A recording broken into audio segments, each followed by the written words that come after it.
So the Iron Giant's name is Emeth. Bonnie can actually use Gear 5. Frankie has Ornament Hockey. Vegapunk's message started playing again, and Kaku is just letting Stussy go. This chapter was extremely interesting.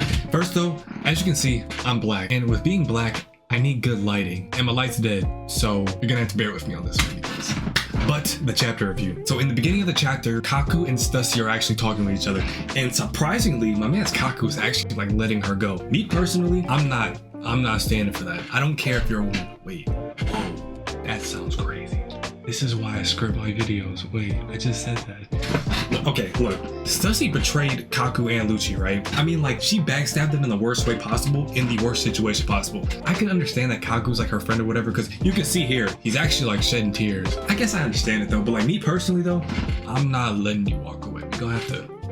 You're gonna have to see me. But yeah, Lucci isn't there with them. He was fighting Zoro at one point. I don't know where he is right now though. Kaku wants Stussy to go away because she doesn't want Lucci to, you know, Lucci would be on time, and Kaku, he's just being soft. That's why Lucci, that's my guy. So in the next couple panels, we see Bonnie, I should say Gear 5 Bonnie and Gear 5 Luffy. They're just bouncing around, starting to go at it. Now, I'm not gonna lie. I keep looking at Gear 5 Bonnie and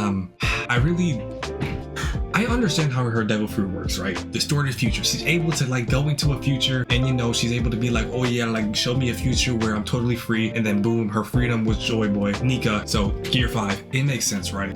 Right. But it's just like, I don't know.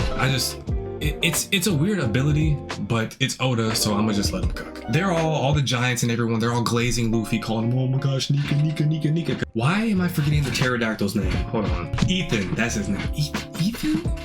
Wait, I forgot his name's actually Ethan. All the other Gorosei have amazing names, and then you just have him. I'm not gonna lie though, he low-key kind of looks like an Ethan. If you like really look at him, he low-key kind of looks like an Ethan. But yeah, Ethan comes out of nowhere. He's trying to destroy the ship because he doesn't want them to go away. Then Luffy, he turns himself into a giant balloon. Yeah, you know, Gear 5, he's doing some wacky stuff. He turns into a balloon and he's protecting them from the fire that Ethan's shooting out of his mouth, because you know he's a big ass pterodactyl, right? So when he does this, he tells everyone to hit him, like actually like hit him, so he can build up like pressure in like the balloon, so he can just boom, just knock Ethan away, right? And the reason I said that Frankie might have Ornament Hockey is because when he was doing this, right, they're all like hitting him. Sanji does his Ishfred Janbei, Frankie does his impact, strong impact, right? Bonnie uses a move called Giant Nika Memories Right Punch, and it's basically just as big as like a pre-time skip Gear 3 Luffy, Gear 3 Luffy, right? So I don't know, like her devil fruit, it's so weird that it just makes me mad, because this fruit is low-key overpowered for a child. Because if you're basing this off of like your imagination and your memories and like what you believe is the future, because that's what distorted future means, this fruit is just, it's overpowered.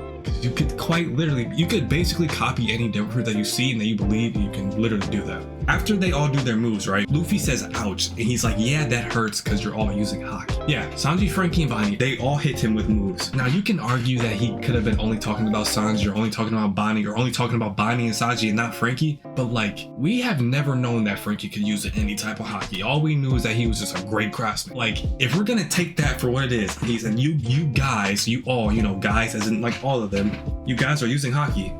Frankie is confirmed to have Ornament Hockey in it. I can't be mad at it. It's about time he got a buff. Everyone has a buff, and then there's just Usopp, and all he has is just his observation Hockey. And even then, like, what are you gonna do with that when you just can barely fight either? But yeah, I guess Frankie is confirmed to have Ornament Hockey, so I'm rolling with it. After they all hit him, they knock Ethan away, and then he's completely out of the picture, right? So after they finally knock Ethan away, they're all scrambling and trying to figure out where everyone is at. And in the next panel, we see the Iron Giant turn back on, and the message that Vegapunk had, it was starting to play again. But see, it was playing, but like, you know, typical anime, typical Oda, it was saying it in bits and pieces. So it was like cutting out in certain specific, it was cutting out in this is why I script my videos. It was cutting out in specific sentences. So I'm just gonna read what it was cutting out in, basically. Wait, nothing of the source, that's why, that ceaselessly inherited aspect, we can call it a will, and to those that have suffered for this, I can only pray my voice reaches you. And what he's referring to is the D, because in the previous chapter, he was starting to talk about the will of D, but then obviously Garcia, he had knocked the Iron Giant into the ocean. That's the end of what he was talking about, basically. And what did we learn from that? Absolutely nothing. You would have thought we would have heard just a little bit of something, just a little bit about the Will of D. All we can do now is still just speculate and just theorize. Like, we know for a fact that people with the Will of D, they want to have freedom, but they all have their like own different views of freedom. Like, you look at Blackbeard, you look at Luffy, like they have two different ideas of like what freedom really is. So in the next panel over, we see CP agents falling out of the sky. You might be wondering, why are CP agents falling out of the sky? Well, you know that giant worm that's in the ocean? He's just spitting them out and he's just raining them down like it was literally just rain. Like the CP agents, debris, all of them, and some of them are even looking down on them as if they're like about to jump out of there and go start fighting the Straw Hats. Now, I don't know if the worm like did it on purpose, because like they're falling out the sky. I don't exactly know how you're gonna survive that fall, first off, because even one of them were like catch them or they'll die. So it's just like, if that was your plan, it failed dramatically because it didn't work. But the giant worm, it starts sucking the ship in, and Luffy tries to hit it, but you know, it does absolutely no damage because it's Gorosei and it's a big ass worm, and it's just sucking. Yeah, my bad. This is the kitchen. It's anime. So they're all cheering Luffy on, and Luffy is fighting the worm. But then out of nowhere, the boar Gorosei shows up. He's getting ready to go headbutt the entire ship, right? Obviously, Luffy cannot fight two Gorosei at the same time in their full awakened forms, right? And out of nowhere, the Iron Giant comes out of nowhere and locks the boar in his mouth. And he even says, Joy Boy. See, that's kind of weird. I don't know if my reading comprehension skills are just that bad, but in the panels, it looks like he's saying, Joy Boy, listen up, Emeth, the time is at hand. And then it's like he's thinking to himself, the time, question mark? And Luffy sees this and he's like, robot, and everybody's just like, what the hell is that? So is the Iron Giant's name Emeth? And is he the one that's talking, or is he just thinking to himself? I honestly can't really tell. I would assume that the Giant's name would be Emeth, but like, it's just what he's saying kind of just makes no sense. So I don't know, but I'm pretty sure the Iron Giant's name is Emeth. I just don't know who's saying what, because it's not that clear. I almost forgot to mention too, Bonnie is knocked out in her little child form, and she says, quote, I can't hold it, being free is too tiring. So obviously she can't hold that Gear 5 low for a long time, and you would think that obviously because she is a child at heart, and you know, Gear 5, it's very, very taxing. Luffy can damn near barely hold it for long periods of time. So it makes sense, and that there's a limit to her devil fruit. She can't just, you know, spam Gear 5 and be in all these different types of different devil fruit forms for long periods of time. Final thoughts on this chapter. Frankie has hockey. If that statement is true and he's really saying like referring to everyone, and we get that in like an SBS or something that would like confirms it,